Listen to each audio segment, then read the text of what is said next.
And now, The Bonfire with Big J. Okerson and Robert Kelly.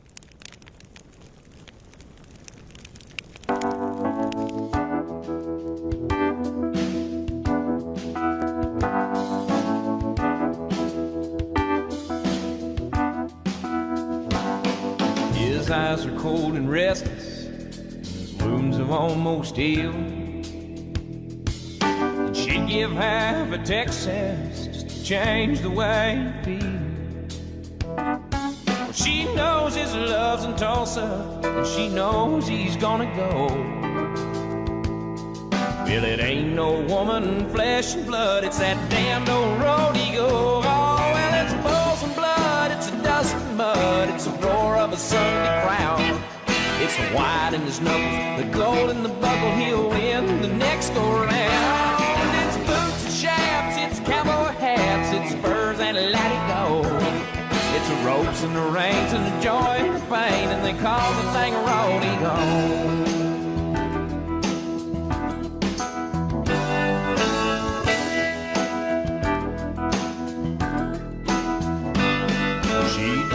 To hold him when his love comes to call, but his need for it controls him, and her back's against the wall. And it's so long, girl, I'll see you. I love country music. I love it. I love it. I love it. I love it. Is that bad? Does that mean I'm getting old?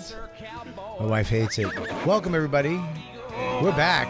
Thursday live. The Bonfire. Big J. Okerson, the man. The cutie patootie. And me, Robert Kelly. We're here with everybody. Lou. Jacob's somewhere, but he's here. He's in Florida, but he's in our ears. He's in our ears. And in our hearts, always. Always. Our guest. Christina's here. Christina's here. Yes, she doesn't always have sitting there. She has no latte. Frappuccino. She finished her Frappuccino, but don't worry. She's sitting on a heating pad still to loosen her back up so she can crawl over to get some more later. I'll give you some of mine, you animal. Who gets a small Frappuccino, though? These are mediums. It's a medium. That's I a just medium. drink it too fast. Yeah, it's a medium. She really crushes it right down. I'll get a brain freeze from this. It's like a matcha almond milkshake almost. Yeah. It's exactly what it is, actually. It's exactly what it is. It's exactly what it is. It's ice, almond milk, and matcha tea. But it's healthy because South Americans say so. It's green. Everything green is healthy. Our guest sitting here is a very, very good buddy of mine. I met him in Phoenix, Stand Up Live. When I was out there doing a show one weekend, he was hosting that weekend. And then, it's funny, Bobby, you know this. You get hit up by people on the road a lot. And almost when anybody goes, like, hey, man, just so you know, like, if you ever, and they should do that. That's the shooting the shot is the right thing to do. Yeah. Because it does work out eventually. Yeah, so many people have done like hey, if you ever need me on the road, I'd love to work with you. And then John did the move. Talk about someone who gets my personality pretty quick. It was like, hey, can I do this gig with you? I'm like, if you could do everything imaginable to make it happen, that I only just have to say to one person, yes, it's fine with me. Absolutely. John's just like he's got a ticket, he's already talked to the club, he's got his advance from the club. So I loved that, and so I get it done. I do the same thing. If someone calls me up, they're like, hey, I'm like, yeah, you take care of everything. I'll say, yeah, I don't care. Yeah, you have to want it, right? You have to be willing to do the thing. Yeah, I hate when they call you up and like, what bus should I take? What? Oh. No. What am I, your agent? Oh, God. You know who did that to me? Our friend, Lewis. One of the biggest fights we've ever gotten into is that he calls me up when he was middling for me at Mohegan Sun. One of the biggest, we didn't talk for the whole ride until the show was the first time. Because of anger. Yeah, because he called me up the day of. I told him, be at the train station at 12. Be at the White Plains train station at 12. I'll pick you up. We'll go from there. I need to get out of town before the traffic starts up. Okay, doggy. And then at, I think it was 11:10. Doggy, what train should I take? I go, what? I was furious. I'm like, I don't fucking know. What train gets you there at 12? You have a child. Like White Plains is the stop. Dude, yeah. That's what I'm saying. It's not like he doesn't, like, no. He already knows the information to find out which one. So he goes, all right, whatever. He's pissed at me. He's mad at me because I'm the asshole.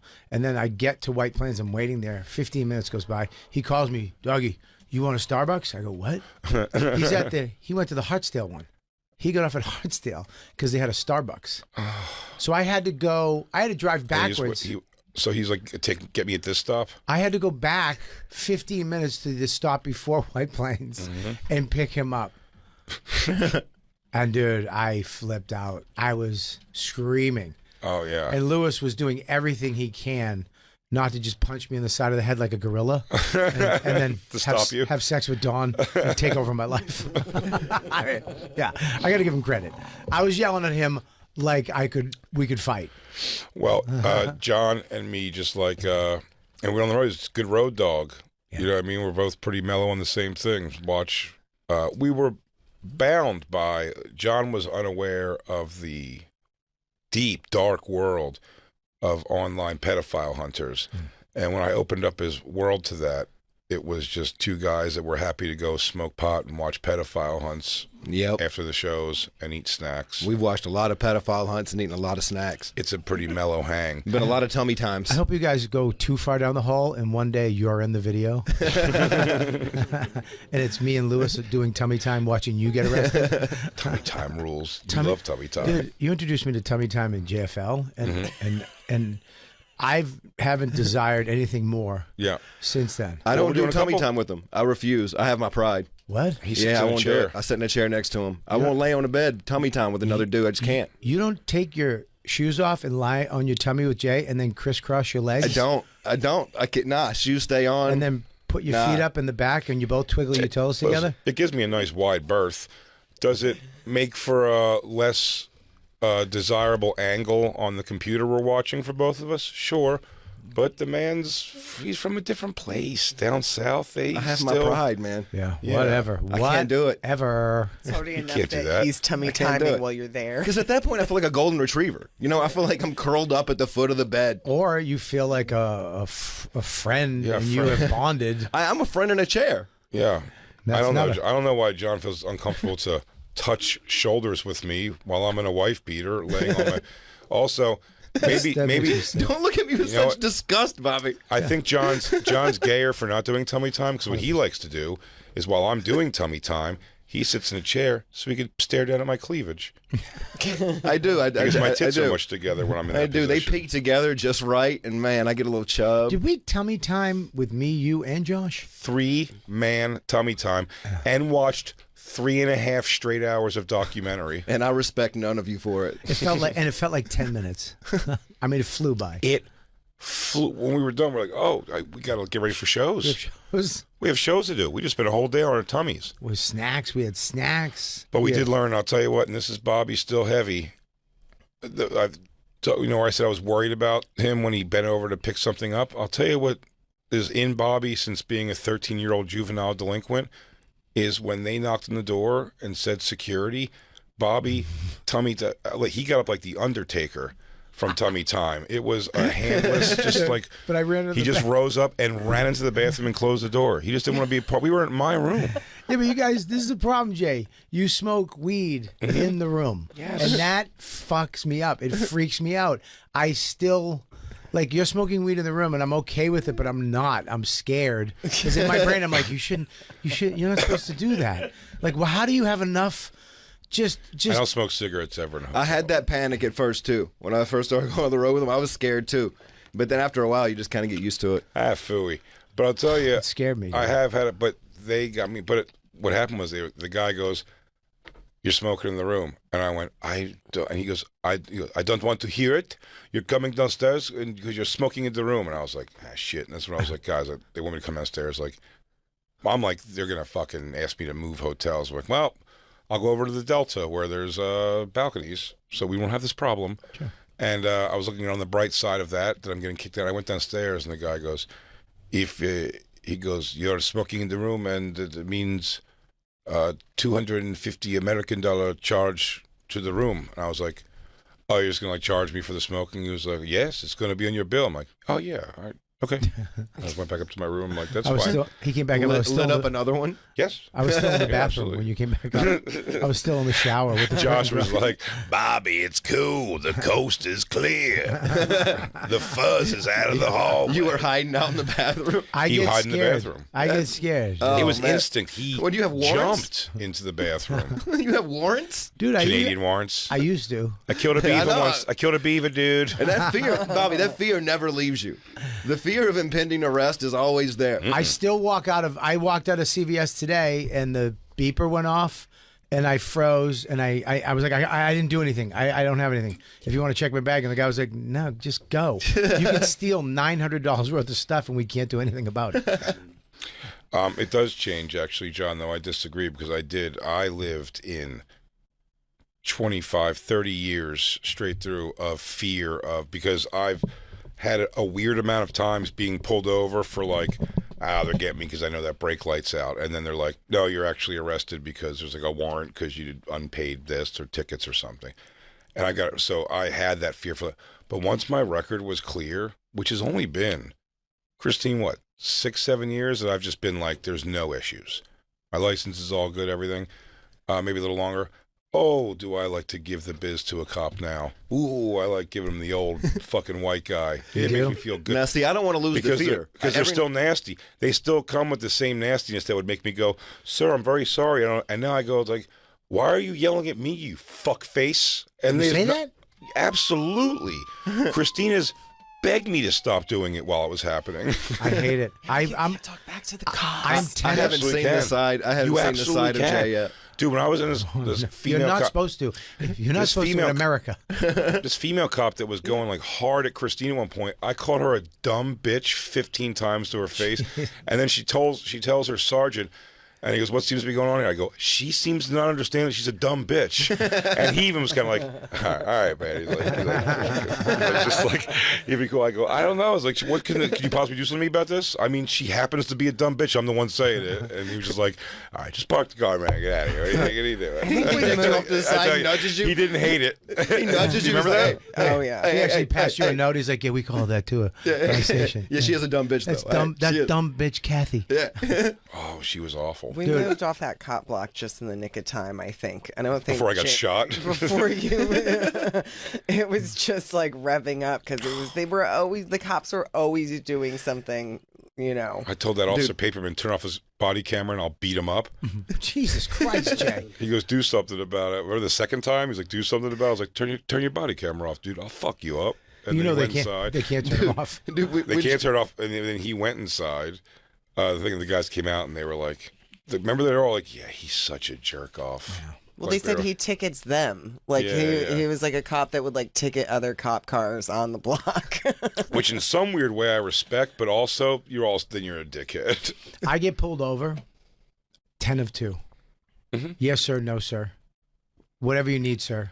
The whole time. I don't care what they are. On a pullover, I will do that still. I get pulled over, I actually have gone into stores where I see cops ordering pizza and I pay for everything, and I go, "Thanks, what you do," all the time. I am so I would never. Terrified?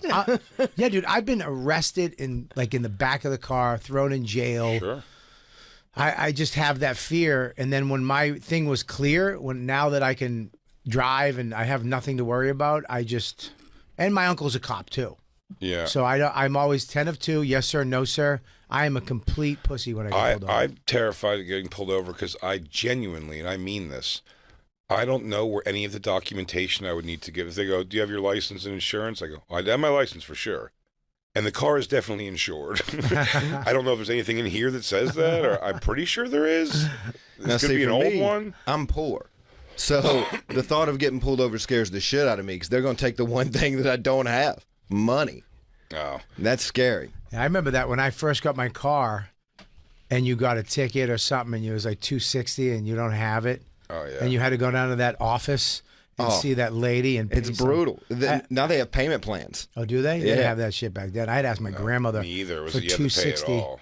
She had to give me her money and then I had to pay her back in increments. I think I owe her $80. But thank God she died. Yeah, That's the best way to get out of a payment plan. One of my arrests were for an unpaid ticket. They gave me a $400 and some ticket because when whoever would drive up from me, Kevin Hart and Keith Robinson, whoever would drive, everybody else would kind of eat in the car and shouldn't get snacks at the gas station. Yeah. And then, the asshole jokes that we all did, especially back then, was like, if it was my car, whatever, they leave all the garbage in the car and point it out. You know what I mean? Like, you're like, oh, I'm also going to leave all this here. If it was Kev's car, we do it to Kev. So one time it was my car, and we dropped Keith off at his place. And me and he left all his garbage in there, and me and Kev just started like throwing the garbage on his like front lawn. It's all playful. Keith's laughing. Ah, you motherfuckers! The cops came over. They shine a light on us, and we're like, they were like on the block, parked or something. And it's like 2, 3 in the morning, and they're giving us like, what are we doing? And I'm like, oh, we're just like, and they tell I'm not drunk or anything. I didn't even drink at that point at all. And they were just giving us a fucking hard. They were making a really big thing about it, and I was like, yeah, we'll pick it up, man. It's like not that big a deal. He gave me like a $450 ticket for littering, and you might as well told me that was $1 bazillion, and I just never paid it. And that was one of the times I got pulled over. It was like, yeah, your license has been suspended for like a year or something. I agree with the cops on that one. I'm 100% behind the officer of the law. God bless America. And thanks for cleaning up the streets of these scumbags, throwing trash on these the lawn. hoodlum, these hood garbage. Dude, Bobby's going to go buy them all pizza. I swear to God, I do that. I'm a big fan. Patrice was the worst.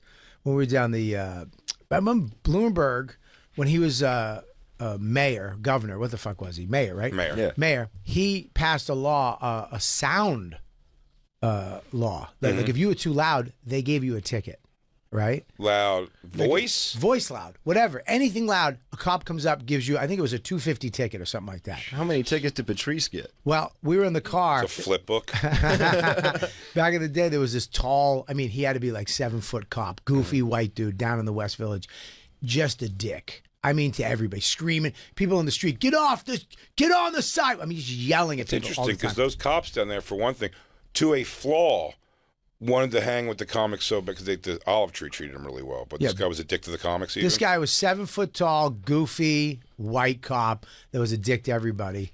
And Patrice, we were going down the street in his big red Caddo. Remember his caddy? Yeah.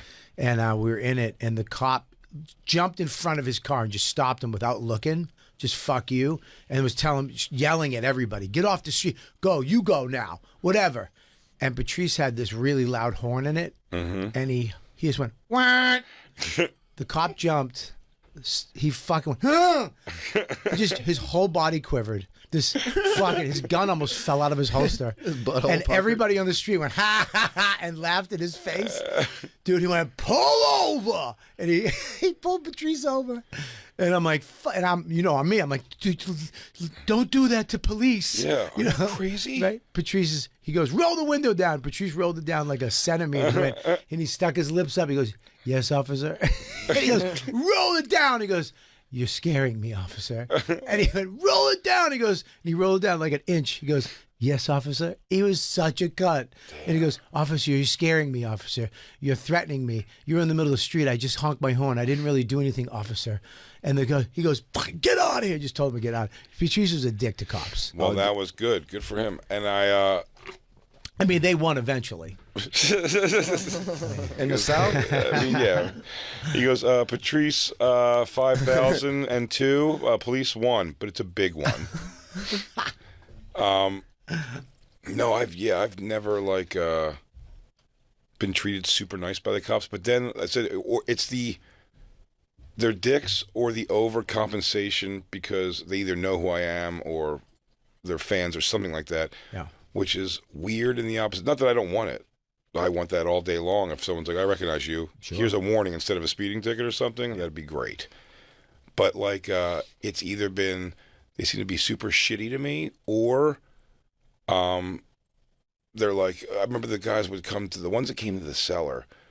There was one of those guys was bragging one day and he was like, because we were like, oh shit, we have weed. And he was like, smoke your weed, man. He's like, I don't give a shit about that. Like, weed? He goes, check my records, how many weed arrests I have. 0. And he goes, and check my DUI arrests also. 0. He goes, oh, wait, no, there's 1. Because my sergeant was with me. So, he made me give. He goes, the guy was turning down the streets of the West Village ping-ponging back and forth into cars with his car, and he pulled him over, but he had to give him a ticket on that one or take him in because his sergeant was with him. And I'm like, I appreciate that weed story you told. You should change your entire ideas on DUIs and that's insane what you just told. He's like, I just let people drive drunk home, dude. Who cares? I'm like, you're fucking out of your mind. That's a weird brag to have to me. I'm like, don't arrest college kids for weed. I get it. That's fantastic. Yeah, but let 'em Stop a bomb. man who's ping-ponging down the street. You're like, hey, you know what, dude? Keep your gun. It's like, Yeah, a I'll say minivan this. full of Karens flying down Sawmill. I'll say this: I know of nothing more than getting pulled over by a fat cop in the South. It is the easiest ticket to get out of because all you have to do is pretend you got to take a shit. That's it, and they can relate to it on a molecular level. so if you say you were speeding because you had to take speeding. a shit. Yeah, absolutely. Gotcha. It's the easiest ticket to get out. I of. thought you were like, why do you have this child that we've been looking for in your trunk? I gotta take a shit. I gotta take a shit. He's gonna be like, okay, Bubba, go down to the Shamrock. Ask Karen for the keys to the back. That's the good bathroom. Do you know? Remember when Keith Robinson? Speaking of that, Keith is coming on the show today. He's calling in. Oh, he's calling in because it would be too taxing to get him up here. But he's calling in on the show. God bless him about his Comedy Express gang. But the greatest Comedy story, gang. the greatest story ever was him and Little Kev getting pulled over, dropping Rachel off down somewhere, and they were yelling stuff at her, and the cops pulled them over. Mm-hmm. And if there's anybody, They were fucking with her, yeah. yeah, they're fucking with it. And anybody hates, hey, white girl, whatever. And Keith is the worst with cops. I mean, the worst. The worst. And they pulled him over. And he was basically telling them to go fuck themselves. Kev has his hands on the dashboard. Sure. And I know this because this story ends with Kev driving Keith's car back to Philly and then me driving it back up to go get Keith out of jail. So I was there for the end of this, not the beginning of it. They did a college or something. They did a college with Rachel Feinstein, Yeah, who and- is just a very pretty young Jewish girl. And two brothers dropped her off and were yelling shit at her. But they don't see that she got out of the car. A little They worse just than see throwing garbage on the ground. a little worse. Optics. Optics. The optics are worse. So Dude. and they pull her and they say it's like, no, it's our friend. Rachel's even like, no, like they're my friends and like what? And the cops, but Keith's just doing like the, why you pull us over, motherfucker? Like he hates them, which I get completely. And he's fighting with them. I love this story so much. If you recall the moment, I do. He had his hands on he got him to put his hands on the thing, and every time they keep trying to grab his hand, he's going nope and pulling his hand away. Nope, nope, nope. They got so mad. And then they threw him on the ground, and I think they kicked him. Well, He shit himself. Well, what happened for was sure. they maced. He shit himself? No. Because I don't always ready to jump ahead of that because Okay, the way they- he does this, that's the best part. They kicked him. He shit his pants. And then he goes, he said he pulled out the pepper spray and started like you hear the ball cocking around like clunk, clunk, clunk, clunk, clunk. And he goes, I'll eat pepper spray, motherfucker. And they sprayed his face and he went, ah! It was the end of it. The pepper spray was the final He goes, straw. I eat pepper spray for breakfast, motherfucker. That's hilarious. And then he had shit in his pants. He went from a macho man from Philly to a baby. Shit his pants right on the sidewalk in front of Rachel's house. They said they had a weapon and all he had was old man black hairbrush. You know, the big wooden hairbrush just to do that. Yeah, His yeah. waves brush. Yeah, it was actually it was a hair dye that he got at CVS. Oh my God. There's nothing funnier than that. There's nothing funnier than somebody like, you can't hurt me, and then immediately getting hurt. Fucking So Robinson. then the best part, and then he also just had like, I don't know, I'd have to ask him to tell the whole story, but when I picked him, it's fucking also 24 years ago, but it was so funny. Like I went to go get him that night and like, he's like a comic and there's just like a couple different chicks that were like concerned about him. Like, and they all convert. Like, Keith was almost like, let me stay in. Just all the side pieces crossed. Buddy Bolton was a comic in New York for a while, and he brought down to bail. They thought they had to bail him out, which I don't think they did ultimately, or they did, but his brother came and did it. But Buddy Bolton came down. He was like a hippy dippy dude, sweetheart. but he came down with a sack, a leather sack full of Sacagawea coins to trade as tender for his friend Keith.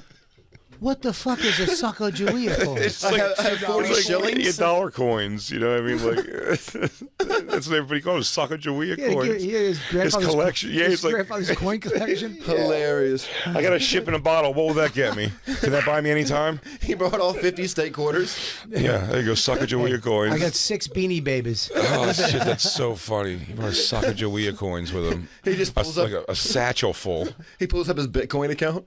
And then Keith walks out of jail. No, commando, no underwear. He had to cut his underwear off because he shit himself. Oh man, that's brutal. And breath was terrible, whatever. And his it's pure comic. First thing, hey dude, I got you. Now I'll drive you back. Let's go back to Philly. Let's go home. No, we gotta go by the cellar. He just went to the cellar for 2 hours and told the story to everybody. It's just such a comic thing. You're like, have to. I got it. I'm like, Keith, you have like I was like, you have no underwear. He goes, I cleaned up though.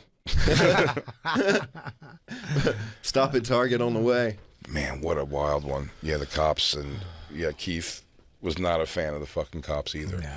I just never had him just be like, no, I've never had them like hook me up. Or I have a gold badge. The PTA card? No, there's the PTA.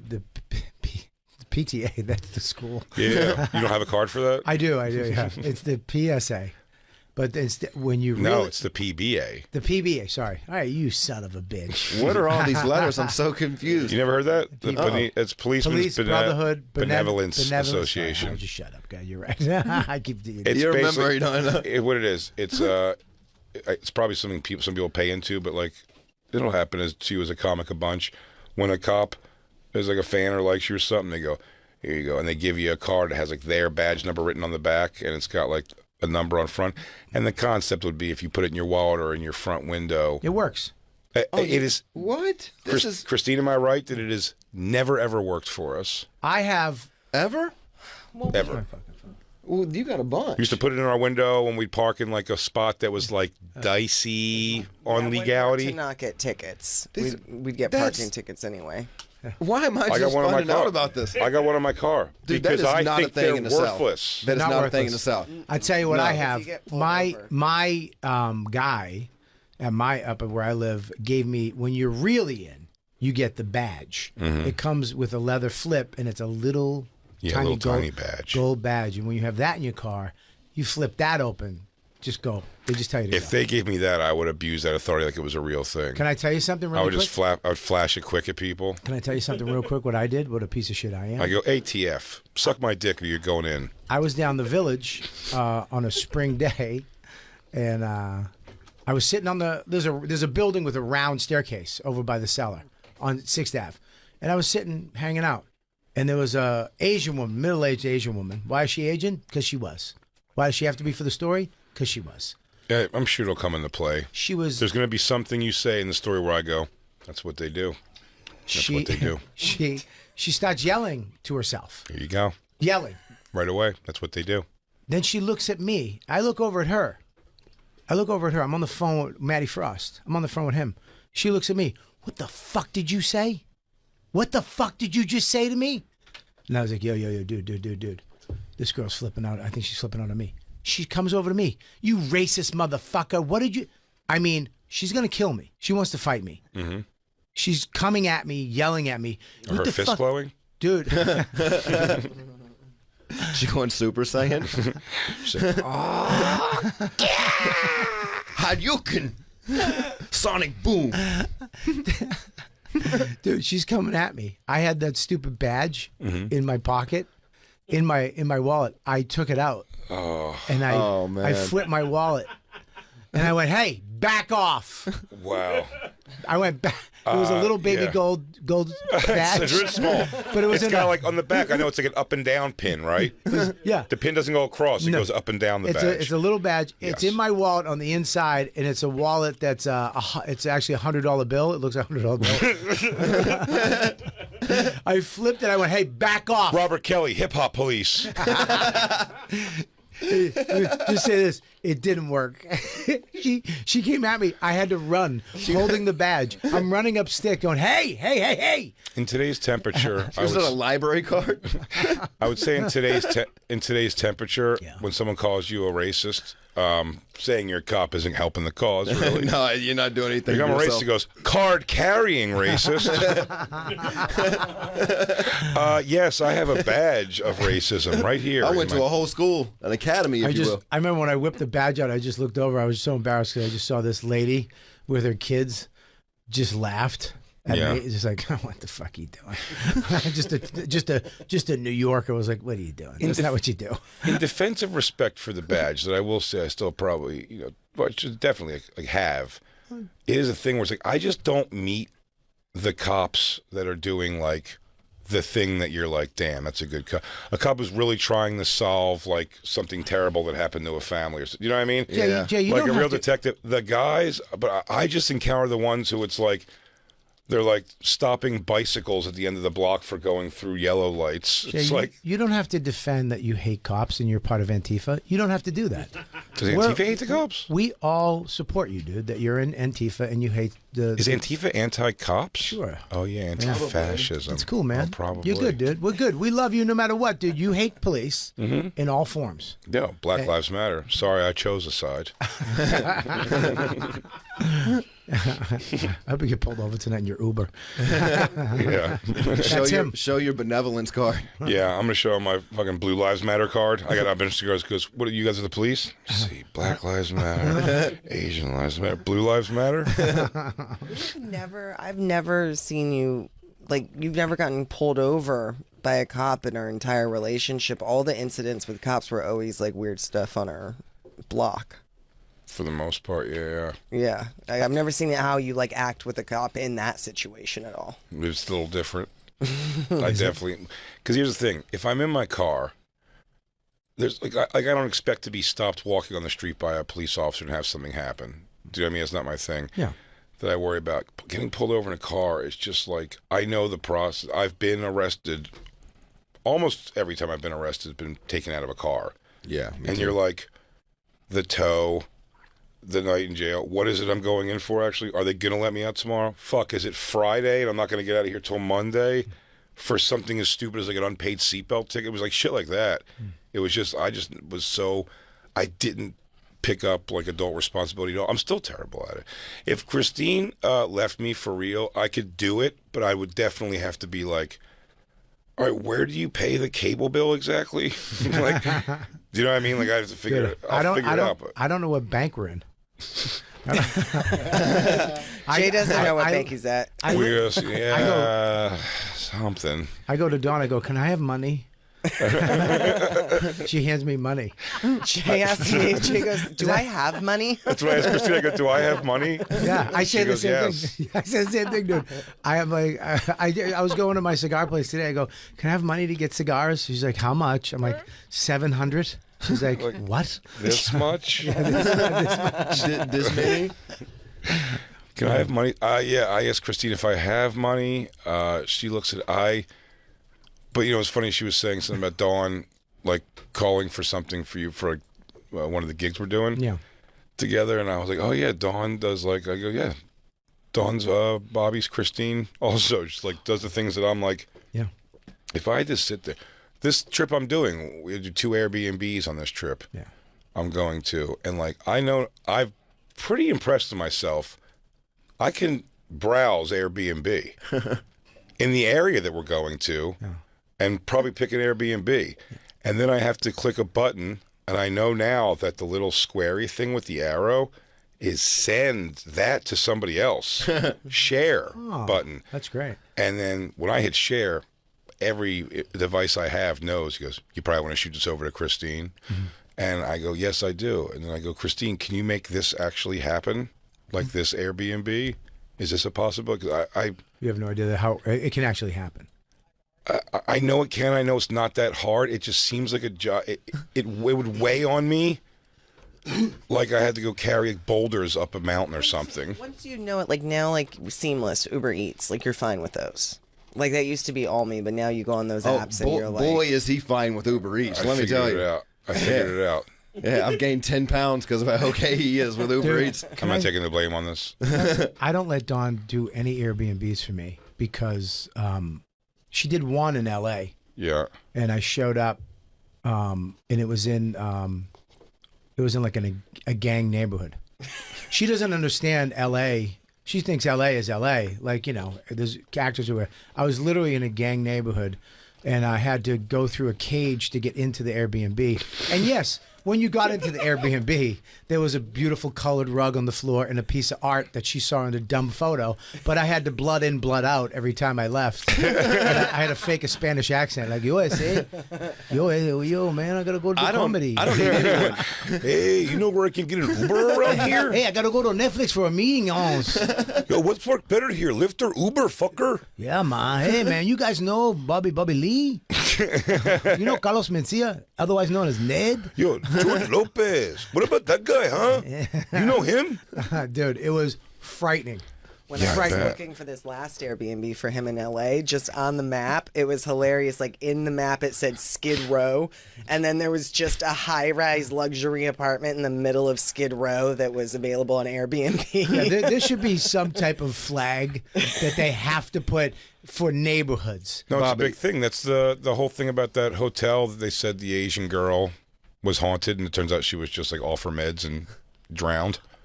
I know. Oh, I saw that documentary. Yeah. That's like Skid Row, She drowned in the water thing, and everybody drank her. And now they turn. And now there's high rises on Skid Row. No, but it's not even crazy. Well, high rise, but not just that. There's actually it's like a double hotel thing there or something that's in that location now. Where that girl thing. It's not like that same old creepy there's a standard down there now. Yeah, but outside, it's still like tuberculosisville, fucking Skid Row. It's crazy. Yeah, it's wild.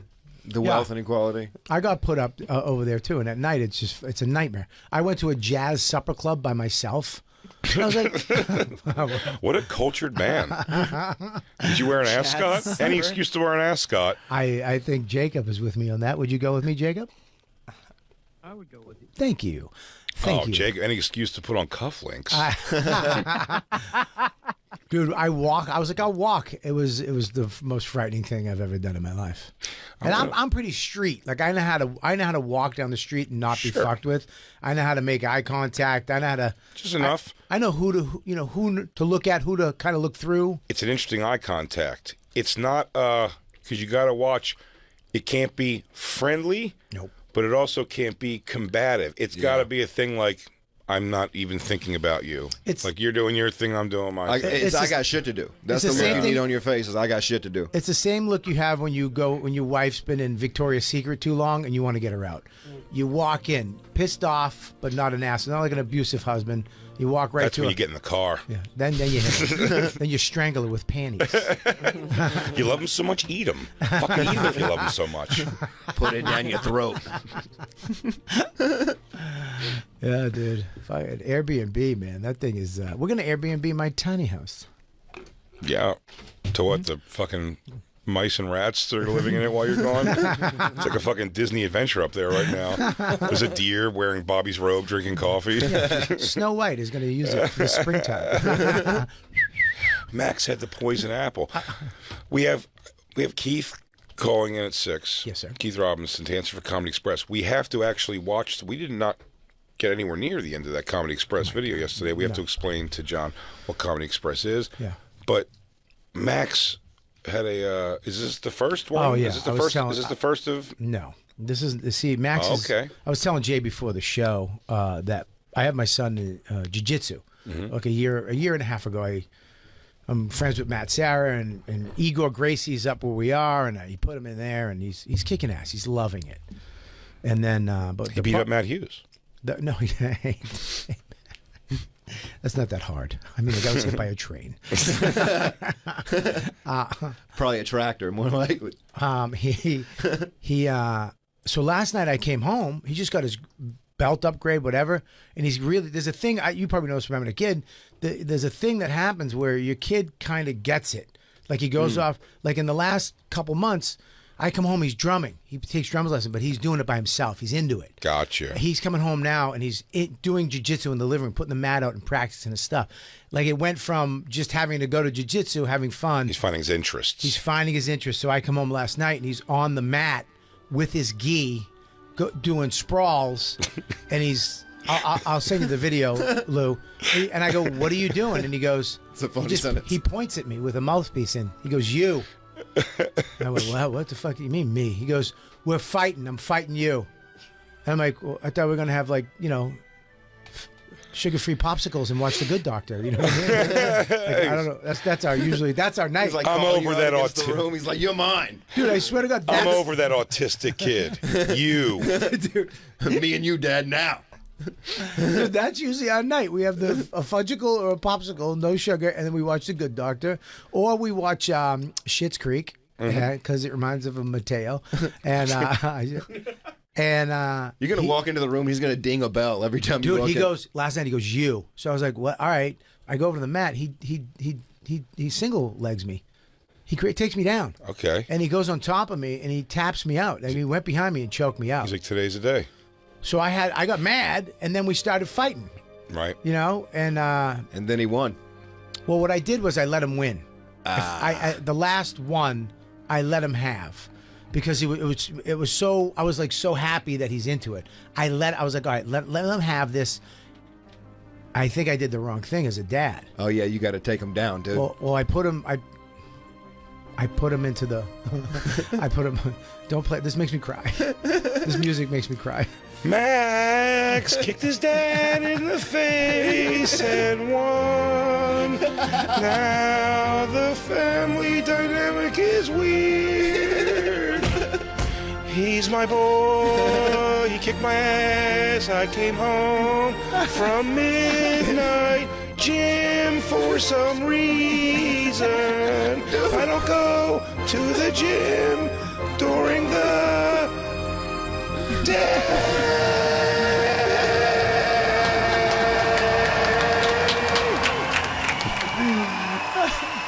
Oh man, throw roses, throw roses. First of all, I go to the gym late at night because nobody's there. It's a 24-hour Anytime Fitness, best gym in the world, $35 a month. Nobody's there.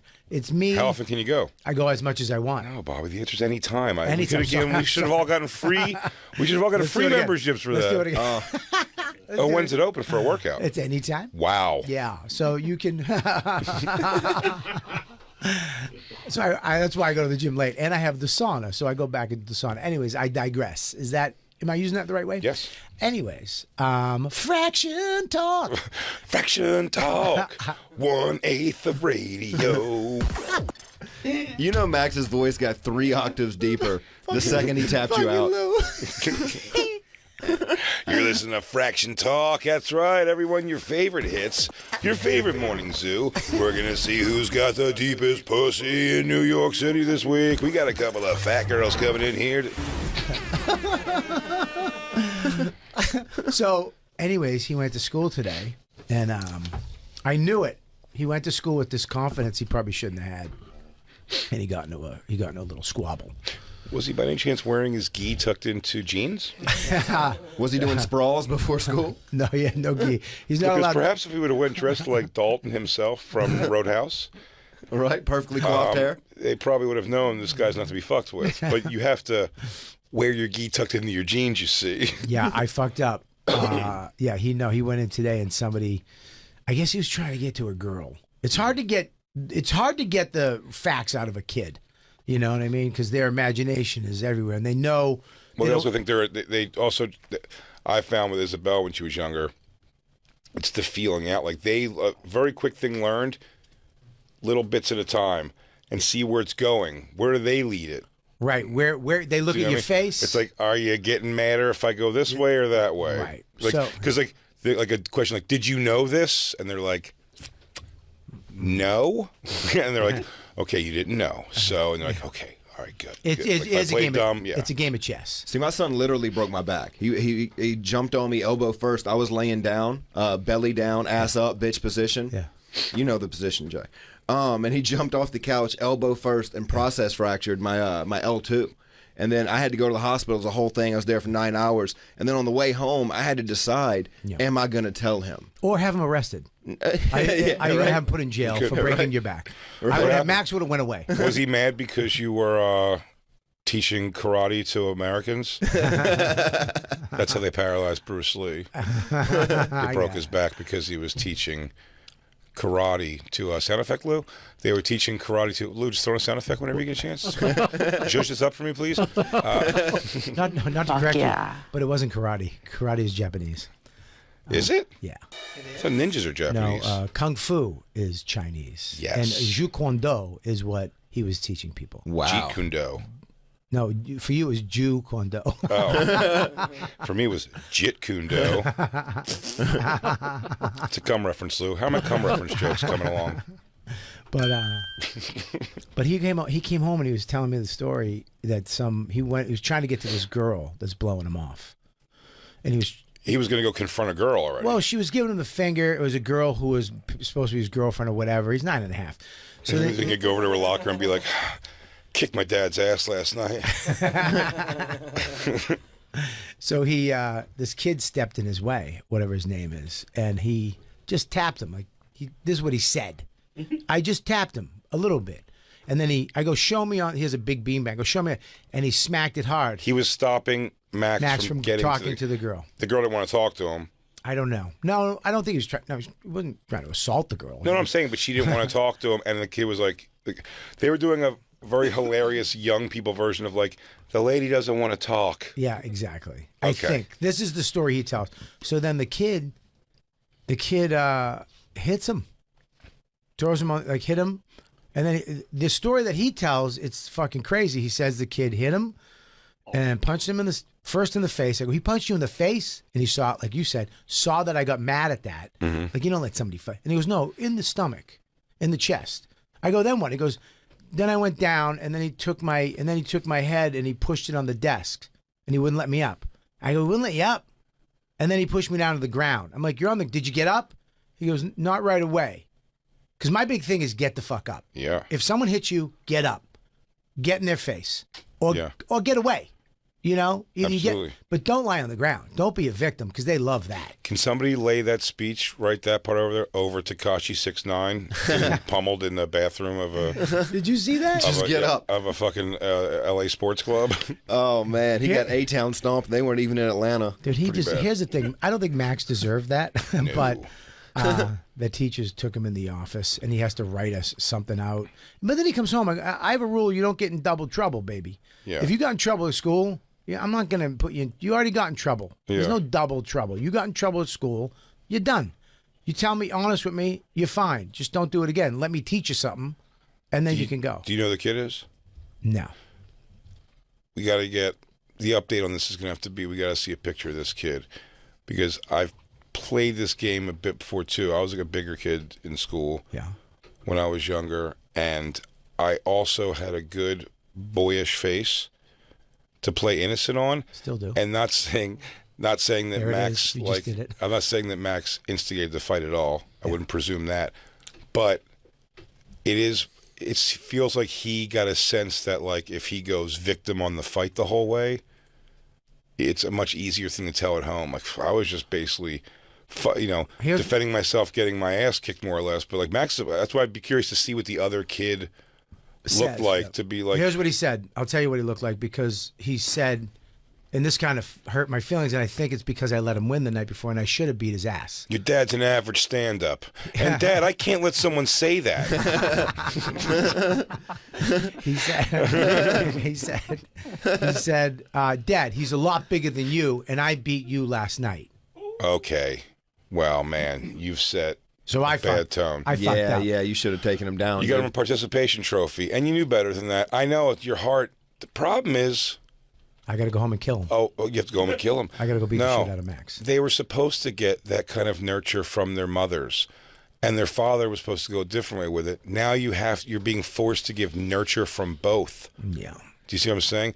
So your thing, it's one of my favorite things. And I'm telling you something about this, while funny and not the nicest thing ever, is hilarious. I think it has something to do with Isabella's character. When she when her mom said that she was the best drawer in the house when she drew a picture of Garfield. She goes, "Oh my God, Isabel, you're the best artist in the house." And I was like, and I had already told her, great job. She did a great job. And her mom's like, "You're the best artist in the house." And she was like maybe 7, 8. Yeah. And I was like, that's just crazy to say, though. She's not, but she's really good. And if you get work at it, you can become a fantastic artist, which, by the way, she is now a very good artist, right, Christine? I mean, Yeah, she's back a very that up or I hit talented you. artist. She's a very talented artist. But at the time, I go, Dad made and it I'm up. sort of just joking with her. I'm more making a joke, but she's getting like cranky from the thing, and her mom's going like, "Don't say that. He's kidding, Isabella. You're the best artist in the house." And I'm like, that's just a nutty thing to say. I'm like a pretty decent artist. I should have beat up Max, is what you're saying. I should have won. Yeah. Yeah, so I'll go home tonight. I'll beat the shit out of him. I'll videotape it. I'll put it online. I'll humiliate him. Massacre him. Or Yeah. here's what you got to do. You got to make him a more well-rounded fighter. I thought his voice was a thing Lou was playing. Well, let me I say. thought that was a black dude going, "Here's what you got to do." That's crazy. Although I want to say also for the record of that, I then challenged Isabella to a drawing contest, beat her, obviously. It was a much better drawing I did of the same picture. And then Isabella reminded me when she was like 19 years old. She goes, "Yeah," and then I started crying, and then I drew a picture of her crying also. To her. Gave that to her. And I'm like, "Well, now you're a great artist, and you're hilarious." So those things worked out, I guess. Do you know my mom? I was going to art school before comedy. I was in college. I was going to be an artist. I was going to Mass College of Art, transferring from Bunker Hill. I was taking painting, drawing, everything. This was going to be my career before comedy. And it's all from a second grade. We had to do a drawing, a charcoal drawing. Mm-hmm. And my mom, I did of a Great Dane. And Great Dane Cook? no, he wasn't. She wasn't it was just a Sufi getting a head on a mountain of money. Double.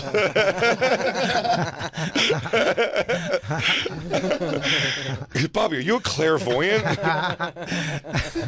Well, my mom helped me with the drawing. She basically drew the dog, and like I did a couple things here and there, and then I wrote my name on it, and I went into school the next day to Miss Julian, who was big on art, really kind of twatty teacher, second grade teacher, but big on art. She loved art. I go in with this drawing that's amazing of a Great Dane, and she flips out, literally takes me, and I know I'm a phony. I didn't do it. My mom drew this fucking dog. She takes me through all the classes as this prodigy. And she's like, "Look at our artist of the school." And I'm going through all the classes holding up this drawing that my mom did. And they're like, "Oh my God, how did you do that?" And I'm like, "I don't know. You just take the charcoal and you do a little harder here and then use your thumb to make a shadow." I'm just repeating what my mom did. That moment in my head said I'm an artist all the way till college. Knowing it was stolen. Knowing it, my whole thing was built on a fucking lie. And you were like, "But I'm going to pursue this in school." Yeah. That's pretty impressive. So. I will say Isabella, for sure, through her young years, like quote unquote Isabella / me won a Girl Scout cake decorating contest. Oh, I decorated the shit out of that cake. We won big time. Yeah, my parents helped me with like no projects. I'm like, oh, other parents would like just do the projects for the kids. I didn't. Isabella was like, No, maybe we sorry, should I got do a this. couple And I'd be signs like, for this will be better for that. My mom did, but she was on Valium, so everything was kind of at a slant. Jacob, did your mom ever do stuff for you? No, Oh, jeez. kind of on my own. All on your own.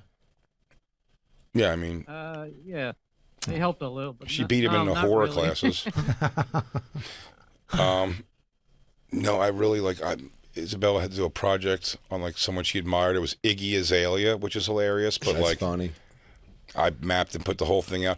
I drew one. She had to draw a picture of the human heart one time, and I was so way too good, and they still just bought it.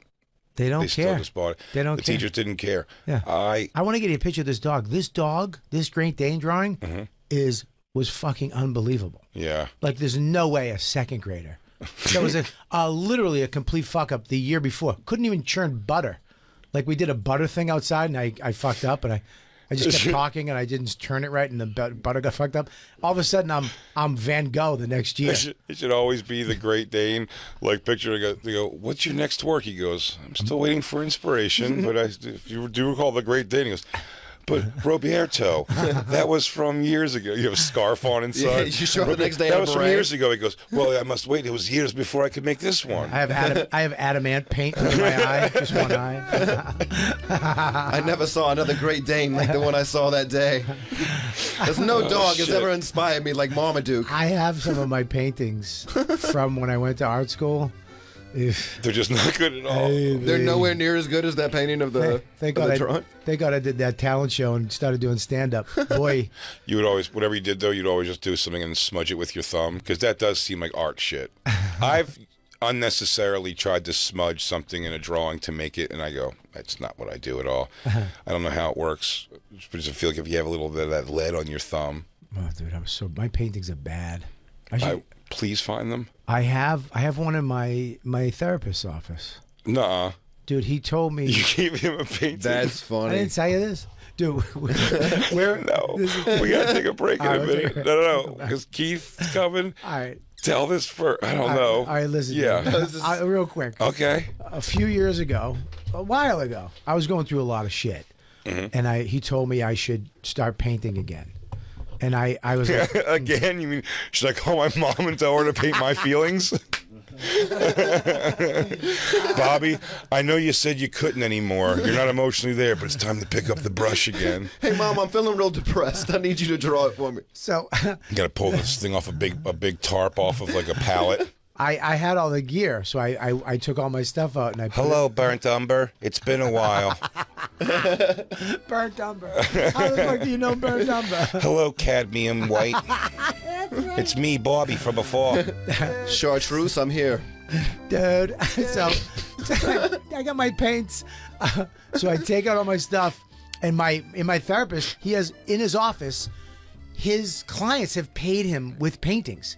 So all the art in his office is from people that he sees. So my idea, I'm going to paint him a painting that he will hang in his office. So I paint 3 faces of me. Okay. Angry, happy, and sad. They're abstract, though. Yeah. It's like abstract. you, No, it's not like, realism. It's like an idea. It's me. It's 3 faces. It's kind of a vertical, and I paint it, and it takes me a while, and I give it to him. I go, here, I made this for you.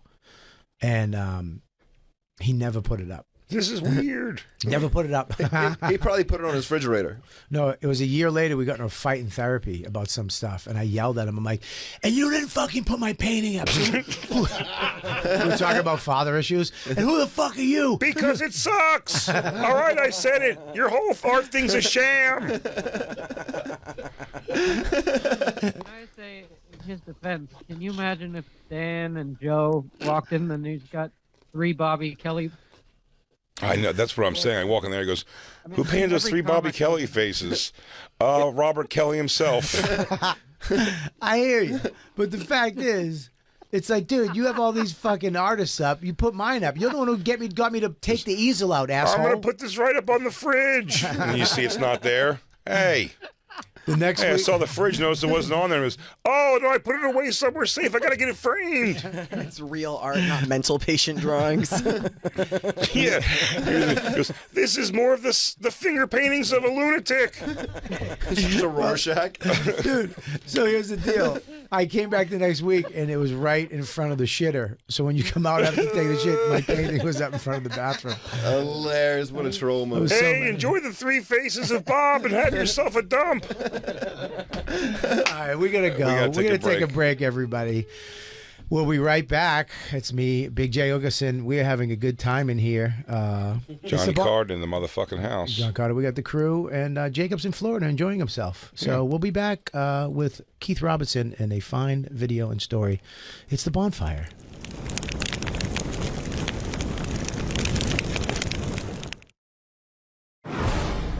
And now back to the Bonfire with Big J. Okerson and Robert Kelly.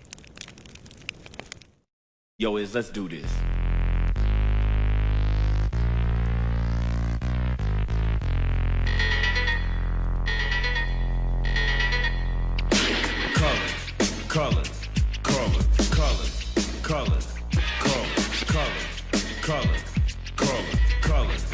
colors. I am a nightmare walking, psychopath talking.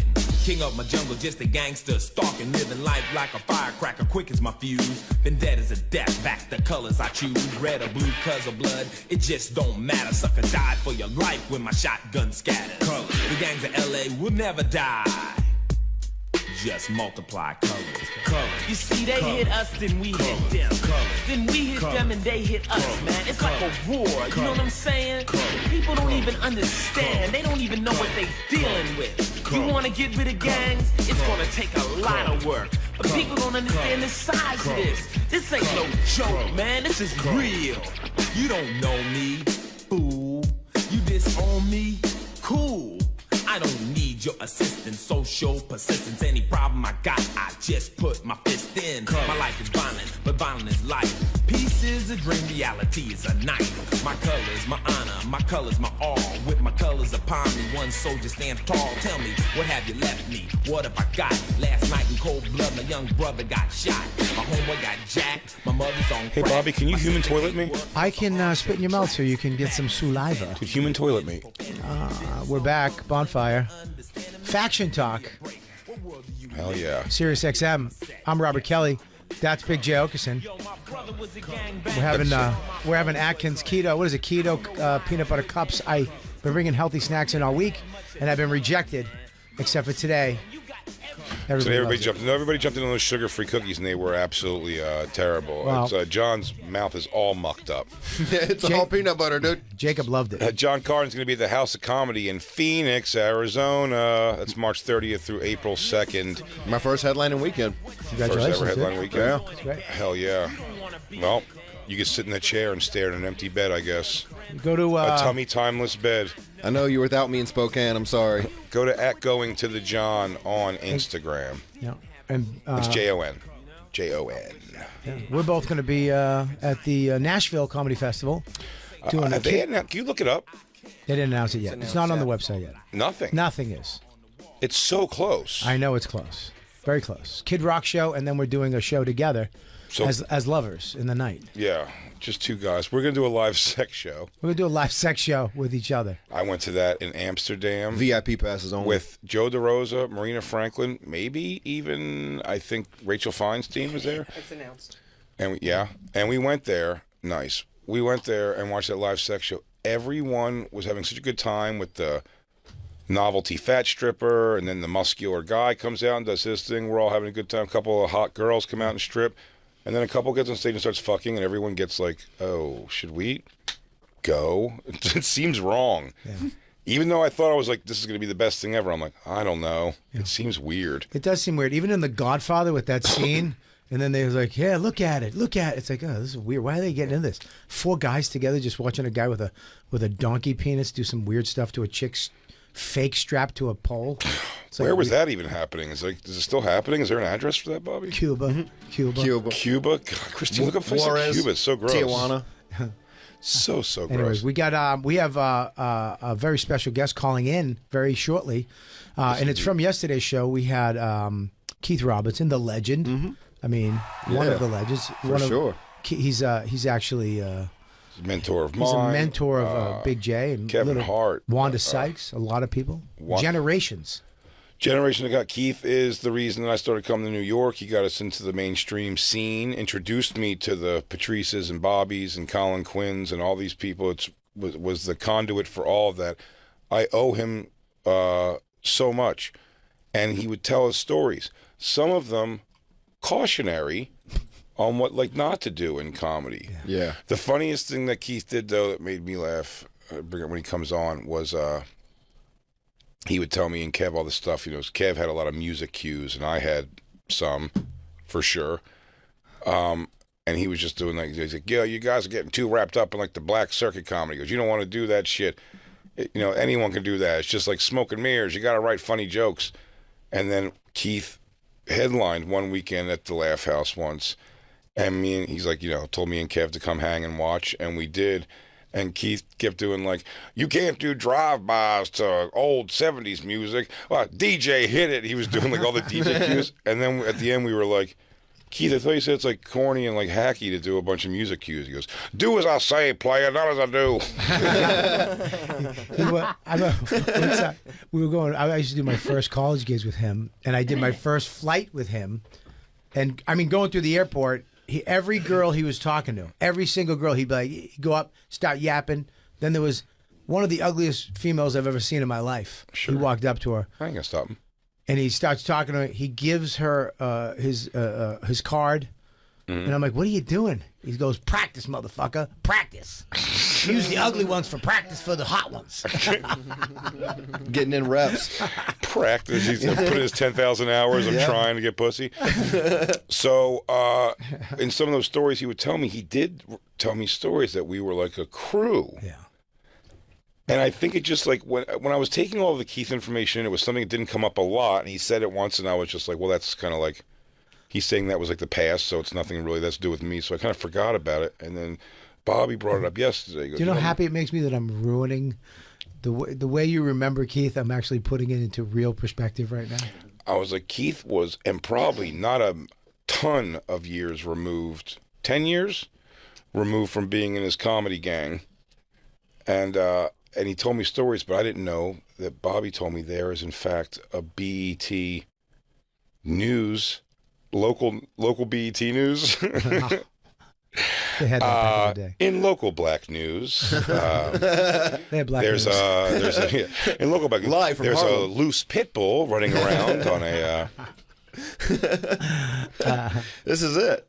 The line for the new Popeye sandwich has died down. So this is the news of Comedy Express. Then we're going to jump ahead a little bit. You just got to catch Keith. They all do. Christine, give them a little taste of each guy doing their own thing, because I don't know if they're an improv troupe or what, but they all try to do a little something funny themselves for the camera. Yeah, but Keith is the worst. Well, Christine, you've jumped way ahead. Well, I was just going to this guy because I didn't watch me. No, but we need to focus much more on Keith. So you want to go straight to Keith? Yeah, we watched this guy twice, I think. He comes up twice. So everybody's giving like an interview of who they are in the group, their personality. Yeah, they give us personality. And then Keith decides to mix it up. Everybody's just sitting in a chair talking, but Keith doesn't do that. He puts his jacket up fake on a hanger like it was there. Who's the cute one? That looks Who's like the hot best one? acapella group I've ever seen. Who's the gay one? Who's the bad boy? Or a bowling league. They look like the gay gang in the Warriors. Yeah, they have the jackets of an old white man doo-wop group.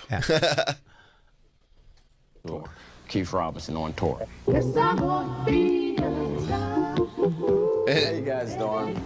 Guess you want to interview me, don't you? I think I can make room for you guys. My busy schedule. Yeah, I know you want to know. Can I where stop it for all one started. second? Sure. He doesn't know. He's so not in the business. He doesn't know where to look. He's looking at the person in the room and then back at the camera and then back at the person. He has no idea. He should just stay with the camera. In fairness to him, BET's just got a camera with a giant light blasting in his face, as you can see for sure in the room behind him. There's a Also- VHS in that recorder right now. Also, for sure, probably a Betamax. Oh. And they, the sweater and the satin jacket, the thing doesn't work. Yeah, nothing works on this. The sweater doesn't read gang to me. Leather buttons on the sweater, I feel like. You know what I'm talking about? Like those brown leather buttons. It's a cardigan. The jacket, I cardigan. feel like he's going to park outside of an Italian restaurant. Yes, he does. That's exactly. It does. He looks like he's a valet at a Yeah. place. Straight up. And I tell you what, it looks like he was trying to get a job as a valet that day, and he didn't think he was going to get hired on the spot. He got And they were hired that day, actually, yeah. Carlos didn't show up, so if you wouldn't mind. And he goes, I guess I could do a shift. And he just threw it on over his sweater, his cardigan. He goes, I got stuff to do, but also, I can do this. I like his hat that doesn't fit. Where the legend of Keith Robinson first began. Keith. I'm gonna let you know, because you guys are special. BET. Well, it all started when I was young, very young. When I first had this attitude problem that I have now. See, my mom, she wouldn't let me suffocate the cat. I got ticked off. Ran away from home when I was 2 years old. What? Packed my Pampers up and got the heck out of the place. I didn't need the pressure. You know, and with me, you know, I've always been funny. I've always... Not right now. I mean, you're bombing. Packed up the Pampers. Your suffocating cat story bombed. Packed up the Pampers. I didn't realize how bad this was. Like, that was bad That was comedy. bad. Who laughs at suffocating cat jokes? Well, it's just not having. He goes, Mama, she won't let me suffocate the cat. You see now. So, and like, I feel like when the camera person was just dead facing him, he goes, so that didn't work out. So I was 2 years old and I left the house. And they're like, Packed up my Pampers. You know That's my favorite line. That's when he looked at her and looked at them because they both looked at each other like, "What the fuck are we doing? he goes, everything all right? This guy's murdering cats." This isn't live, is it? Can we edit Made out the people cat laugh. part? Told story to my brothers, and everything just went smooth for me. And I'm just great. Comedy Express. What? Did he say I'm just great? Yeah, he did. Yeah. Wow. Yeah. Who's after him? Just one more of these guys. Oh, Nick Reed's the manager. Oh, so Nick's to blame for this. So the comedy group is just the three of them? Well, they said the manager's part of the group. Yeah, man is a part of the group, dude. Comedy Express. You need Dude. 4. I tell you what, when I Who's was the caboose? when I was a young, dumb trailer park kid thinking I could be a rapper, I'm glad there wasn't a camera anywhere near me. I'm glad because this is. You thought you could be But a look, rapper? can you, Oh, absolutely. Can you look at Look at all their faces as the manager's talking. They're all going, "What the fuck did we do?" Why did we give Nick all of our money to buy these goddamn jackets? They're all on these stairs and they're looking down like we're gonna get killed for this. It's horrible. You have Keith on? Oh, we got the great Keith Robinson on right now to explain please, himself. Bobby. Bring him in.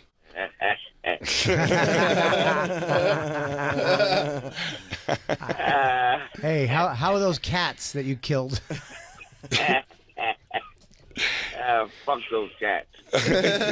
Keith, it came as you know. It's funny. I keep saying it.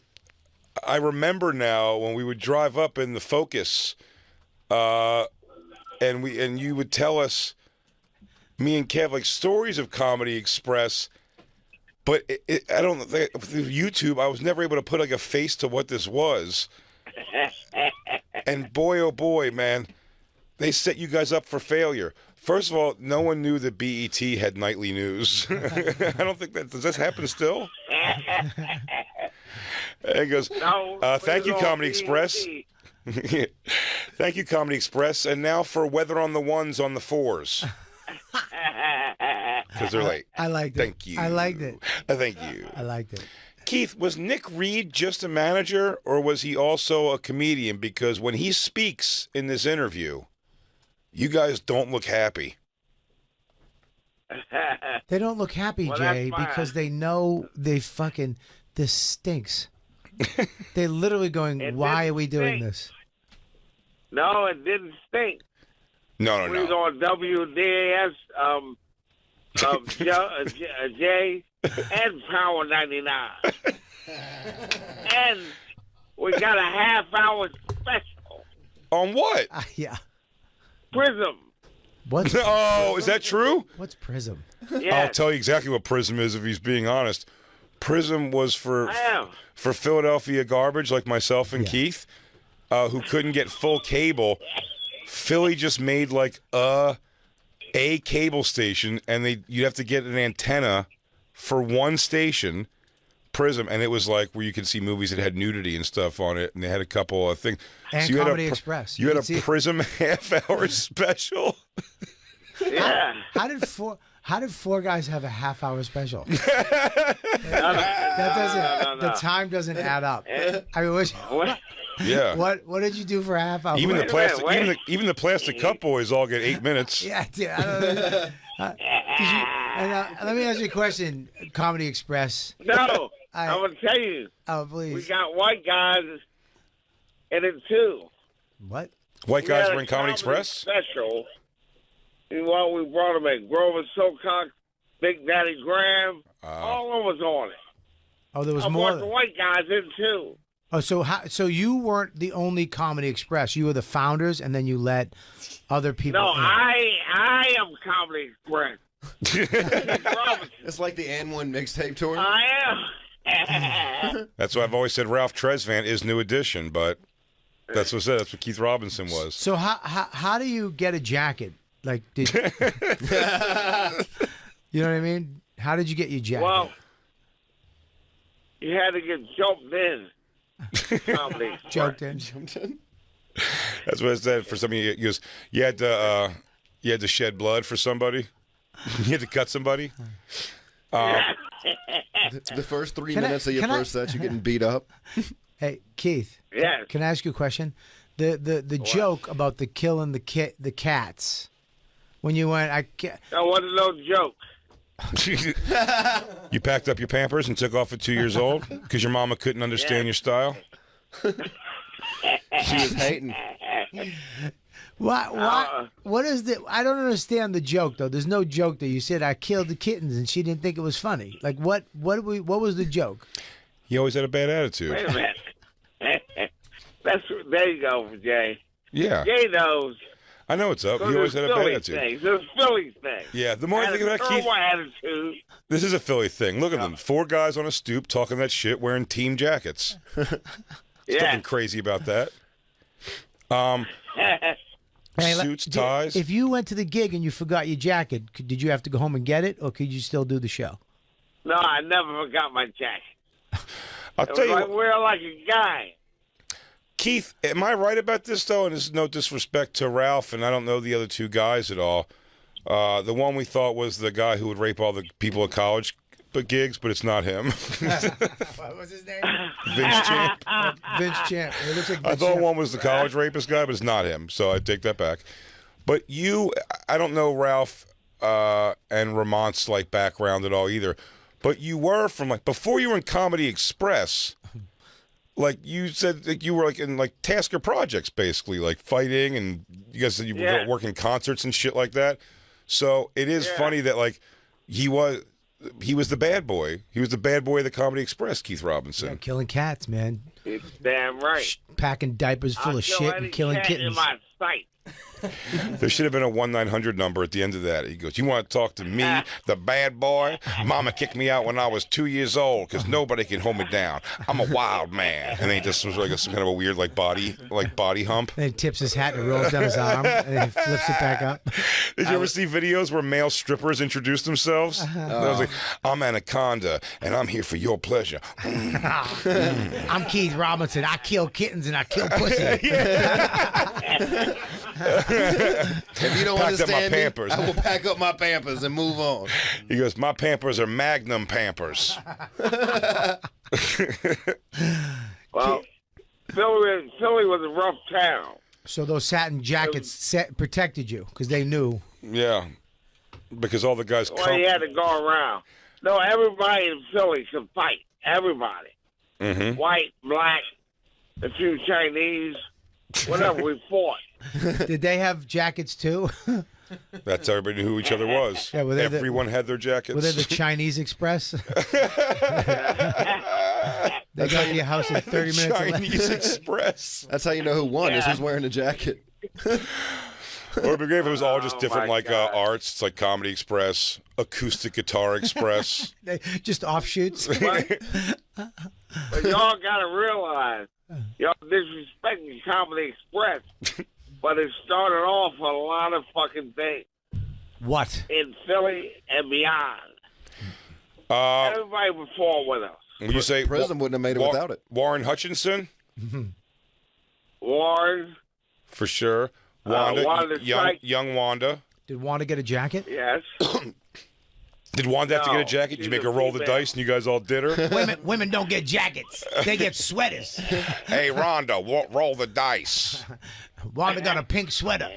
Me and the Harris brothers and Vince Champ are going to take turns fucking you. Jesus, Jay. Oh, my goodness, Jay. Well, Jesus. Well, that's what happens to the girls in the gangs. Did you guys not see that one movie where that happened? That does happen to the girls in the gang. Yeah. Nick Reed, for the record, looks shiesty. He's your manager. that's my cousin. Is it your cousin? He took the money, didn't he? Yeah, and he is. It just you know what it reminds me of? It reminds me of guys like, and I don't know, did Boston have this, Bobby? Philly most certainly did, especially in the black scene. The guys who were like local criminals basically, but they would try to jump into like legitimate like management. Like Kev at one point, do you remember this, Keith? was managed by guys named Lynn and Kendall, and they were just two dudes who drove Lincoln Navigators for some reason. We didn't have that, but also we didn't have his pussies in satin jackets walking around the comedy clubs. Yeah, because you get cum stains all over them. That's right. You guys were gay up there. Wait a minute. Philly rules, Boston drools. I would love for you guys to come into fucking Boston, but you get the shit kicked out of you by Steve Sweeney and Don Gavin. These fucking fairies came in with jackets on, like slippery jackets. Lenny Clark's a big boy. I'm going to go behind him low. You go high. Don't even get me started on the hats. Who's that fucking kitten killer? We would have beat the shit out of Boston comedy. I agree. I agree, Keith, all day long. 100% you wouldn't have. I think we should do this as like a celebrity boxing match. Like a Jake Paul type of thing. What?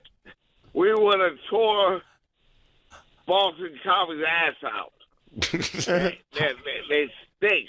Nah, 100% you wouldn't have. What? I'll say it again. What do you mean 100%? 100% Keith and your little gang, your little fucking doo-wop gang would have got your asses kicked. Dude, the black circuit in Philadelphia was its own violent situation. It wasn't like things were good. It was like, I told you, remember that, Keith? That first show I did away from the Laugh House. I always told you that. Roy's Comfort Zone. My mother literally, she goes, "Where's it at?" And I went, "Up in Cecil B. Moore and Broad Street." She goes, No, don't. She goes, "Don't go over there." I go, "No, they're paying me $50 to go." She goes, "I'll give you $50 if you please don't go over there." And I'm like, "Mom, it's my art." I'll give you 50 in a satin jacket if you just stand there. I'll make you your own satin jacket, honey. I'll make you. It's not the same. I got to earn my stripes. I got to earn my satin. You know what I like to do? Now, who do you think will win, Jay? Mm-hmm. The Philly Whites or the Boston Whites? In a good fight. We're talking the Whites now. Now, how far do we go back? I mean, Dom Irera is an old... 70 Whites was unstoppable. You're talking Dom Irera. I love Dom, but that little pot-bellied Italian... Yeah, no, at no point was he going to hold our own. Nah. Damn, dude. Our Philly Whites were lacking, Keith. I got to be honest with you. Yeah, your Philly Whites would. I mean, we had Lenny Clark, we had Don Gavin, we have Dennis Leary. But I'm telling you, our black circuit had, I mean, repeat offender criminals. Oh, I 100%. We had Patrice. You'd be like, "Hey, where's Buck Wild?" And he go, "The cops shot him. He's alive, but he's in jail for the next 11 years." And you're like, I think I owed him money. I feel like the only way this argument ends is with you two fighting. No, we're old men, dude. We're past our prime. We're tummy time buddies. We're tummy time. Yeah. We get other younger comics to do this. Yeah. I feel like the new Philly crew is pretty scrappy. Goddamn right, dude. Give me a Dave Temple. Who you put up against Dave Temple? I got no. Yeah. I got no. You have a Joe List wiry ass? Yeah, I know. We really went downhill. we went downhill. We got nobody. You guys will stay behind a locked gate and yell racist things at us all. Get that Blacks and his Jew friends, huh? Metzger could be scary in a fight. Metzger's a scary fight only because you feel like he won't know. His hog was out. Metzger's a scary fight because you don't know if his like when his eyes are going to come back to the front of his head again, and he's going to like not keep going. Oh, they're going to go black like a shark. It seems like it seems like he's a complete zone out, Kurt, and then just goes forward. At the Cellar the one time when I was down there and some guy was being shitty with him in the audience, when Kurt got off stage, the guy came over and around Shaq clapped him in the ear, like just slapped him in the side of the head, but it boxed Kurt's ear. Ooh. And Kurt, like I said, like that, his eyes rolled in the back of his head. And like, do you remember the movie The Lost Boys? Yeah. Remember when the vampires would run towards each other? It's like a very long distance with arms already out in a choking position. Yeah, I remember that, yeah. That's what Kurt started doing. He just went to the guy with like a Frankenstein like forcefulness and just brought him down on the ground and did go. He like fucked the dude up pretty good. Like he was floating, like he was on roller skates? You could... Yep. Yeah, it was like Spike Lee. He was on a Spike Lee dolly.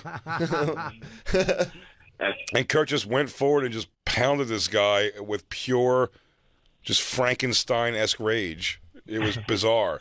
So Kurt is a pretty scary fight, but it's not a skill thing for sure. Yes, Kurt is scary. Yes. Keith's scary. Sure. Because he has nothing to lose. Except his satin jacket. Whoa.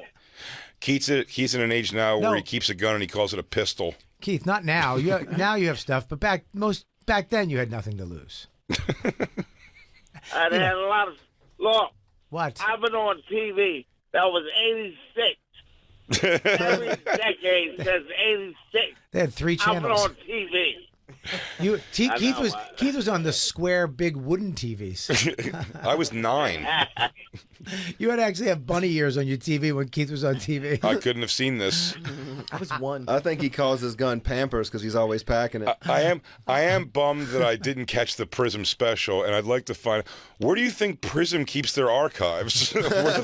Where's Prism's old shit? I can't find CISO. Yeah, I can't even find my CISO show anywhere, let alone Prism. God damn it! I love Prism. What happened? What happened with the jacket, my friend? Do you still have it, or did you wind up? Did you have to give it back when you left? Was it a rental? No. Is it the Hall of Fame of comedy? It's hanging at Wells Fargo. How many? Here's a question, Keith. How many jackets were doled out? Like how many were given? Was it an exclusive few? Or was it dime a dozen? If you roll with the Comedy Express, you're in here. Tony Woods won one real bad. Tony Woods? But he was from these. Yeah, he won one. We never gave it to him now. Poor Tony Woods. Did you give Tony Woods one of the satin jackets? He brought that DC bullshit. Probably called someone a Bama. Because they had a crew called the Turnabout Posse. Oh, Jesus That was Christ. their group. Oh my God! How about these groups? That's how you do it. Where'd you guys meet over at that Baltimore Bridge and just fucking yo mama joke each other? Loser has to give the other guy. Listen, I mean, I don't. Bobby, have you had comedy fights things? Do you remember Keith? I remember when we were driving up all the time. I stayed behind one time to do Javon Pearson's show, which was a place called Boots and Bonnets under the highway. And I did it, and he wasn't paying me. And he kept having me come back week after week to not pay me. And it would give me some of the money and tell me to come back again next week. And then we found out one time he asked Kev to do the show too, and Kev was like, I don't know, man. You keep having Jay, and I hear the money's not right. And he goes, no, the money's fine. The money's good. He goes, don't listen to that. He goes, I'll make sure we already have the budget ready to go. And if not, he goes, I'll just give Jay less again. I don't think he just knew that me and Kev were close like that. Yeah. We were playing Madden while that phone call happened. And I was like, yo, I'm going there tonight and just getting my money, not performing. And I went there. Remember, I almost he had a security guy with him, and it was a whole, but I bitched him out. And he gave me the money, and I left, and I came back so confident about that. Did Keith give you a jacket when you got back? He did not give me a jacket, but he told me, he said, young fella, that's Comedy Express material. But we couldn't find enough worms to make the jackets. You're not ready yet, player. But then I went, do you remember this, Keith? And then I did another shitty show in Ocean City a couple weeks later. I think it was the night I picked you up from hitting a deer. I was driving back from it. I was doing a show in Ocean City that started late, and the guys weren't going to give me my money. They're like, yeah, we're not giving you. Or they gave me less, and I was like, no. Now I stick up for myself, and I was like, no more. Go get my money. Get my money, and I'll wait here and get my money. And they were like, okay, we'll go get your money. And they left the room, and I remember I started smoking one of their menthol cigarettes that I just saw in there, and I'm like, that's how it rolls now. I'm not leaving without getting my money. And they just came back with 2 other guys and beat me up. and then Keith called me and goes, I just hit a deer on the turnpike. Come grab me. That's fucking deer. Dude, we had so many road things. When Keith hit that deer, he told me, I go, you okay? He goes, fucking deer. He goes, destroyed my car, totaled my car, took a fat shit on my hood, and ran off into the woods and probably died. And I just took that in as Keith saying it the funniest way possible.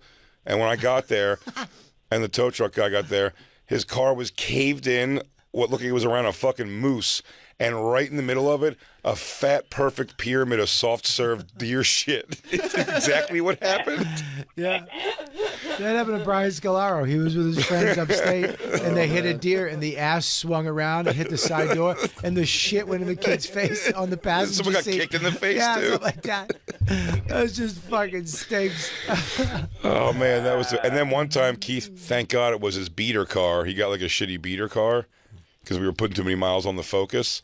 The Ford Focus was not the beater. We were putting too many miles. The Ford Focus was sharp. We thought it was great. I think I had a 5-disc changer in the front. Where you could put 5 in one slot. I remember luxury. Keith would take you. He'd always go out and start his car because make sure it starts early. Oh, yeah. Oh, how many times? Keith, remember the time you actually, I forgot we went all the way to his house. We were flying out of Newark, and I forgot my license, my ID on the Upper East Side. I've never seen somebody so mad than Keith Robinson. You goddamn young motherfucker who forgets the license. Well, Keith, when do you remember being in the beater car and you fell asleep on the? You thought I was getting you back because one time we had like a small like car argument because I was sleeping at one point in the car when Keith was driving. Yeah, you've done that to me. I'm not apologizing to Keith or Kevin Hart for falling asleep in a car ever. They used to just go start sleeping the second we left New York.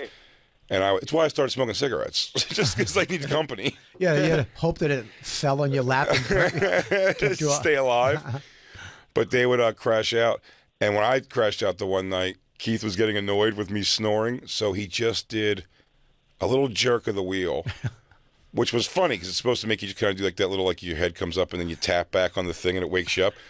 But this car was like, it was his beater car. It was made of like steel, like it was made of like just like steel and hard plastic. So when I did drilled, it wrung my bell when he did it, and Keith's laughing at it, and I'm getting genuinely mad. And he's like, "Shut up!" And I'm like, "It's just fucked up, Keith. Like that hurt." Keith thought for years that I got him back for that. By one time, I couldn't even still tell you what the hell it was. And a dark turnpike. Me and Keith are driving down. Keith's asleep. I'm not getting him back at all.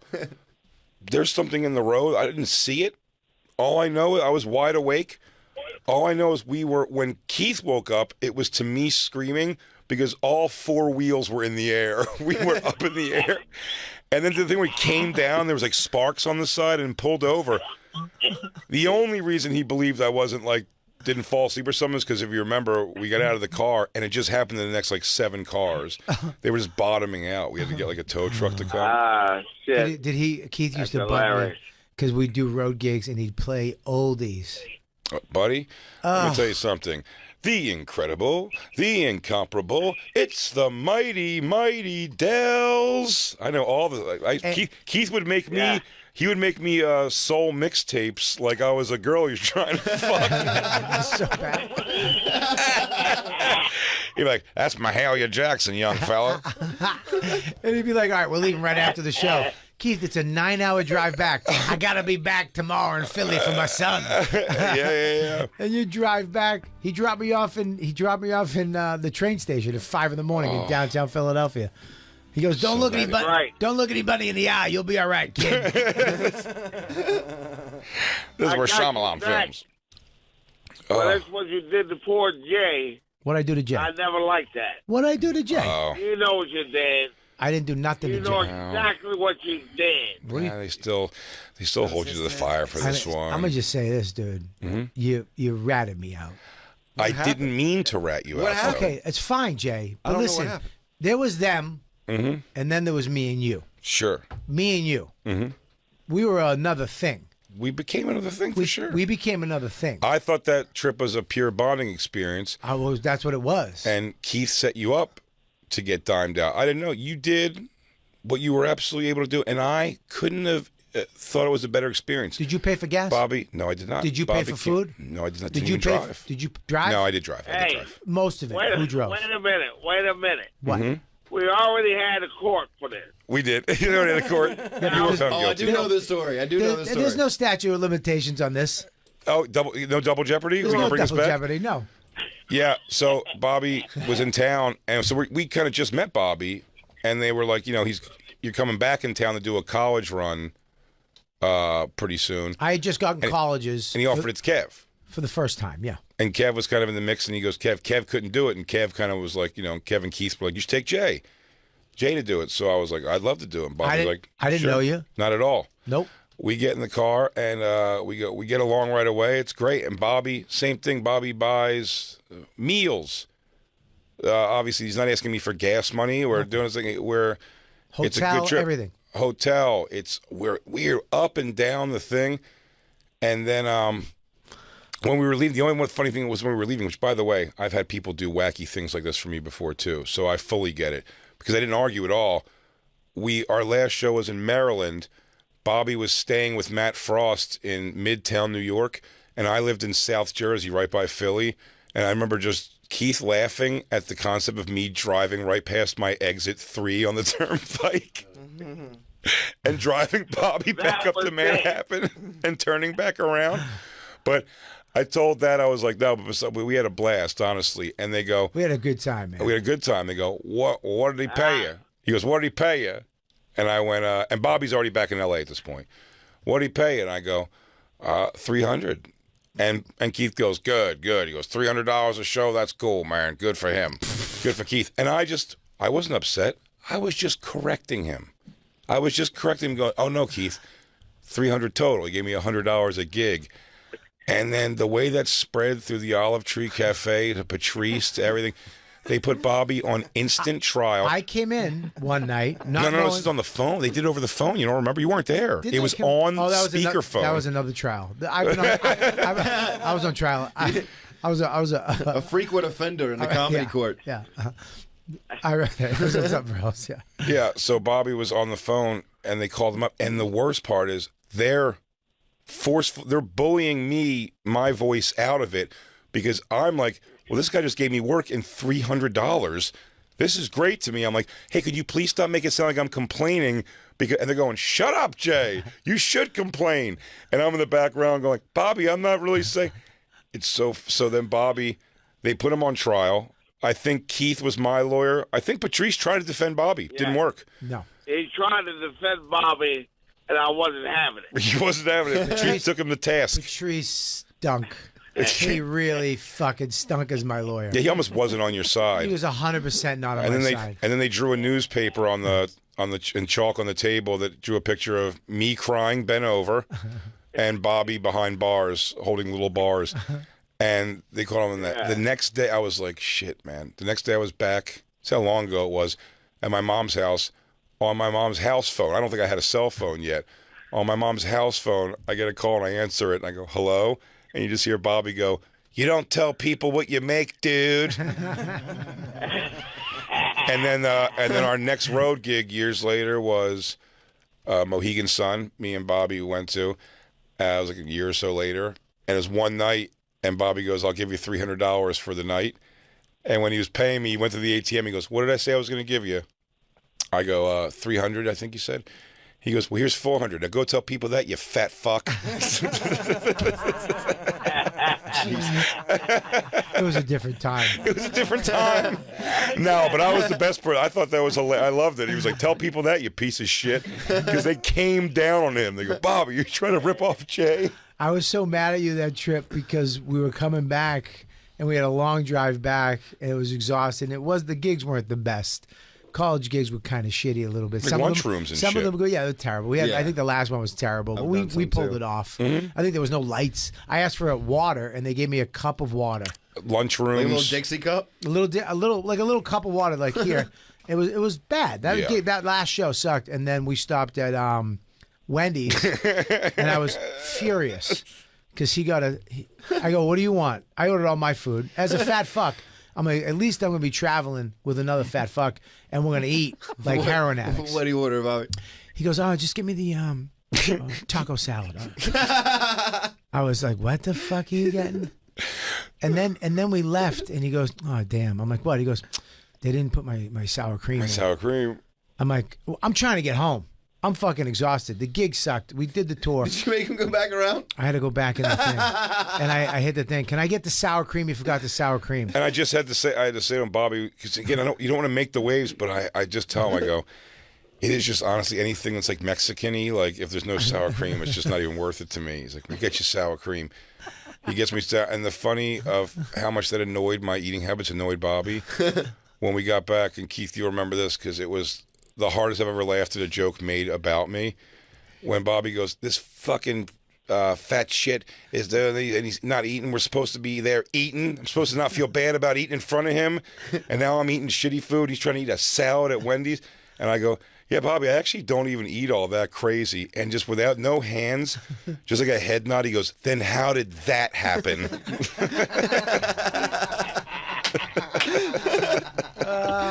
Shit. I deserve a jacket. I should get a jacket. You definitely should get a jacket. How's Bobby not in the Express? Keith, strong chance we should bring it back, man. We should bring back the jackets. I like Mean Bobby. Comedy Express should come back big time. And I think we get a BET interview years later, same lady. We should think of another word than express. Something not as fast. Something not as fast. The comedy scenic route. The comedy local. Yeah. The comedy stroll. Yeah, exactly. Yeah. He goes, the comedy gingerly walk. The Express coming comedy, at you. We'll get there. Keith, I absolutely love you. You're going to come in studio soon, I think, when we get back from this break.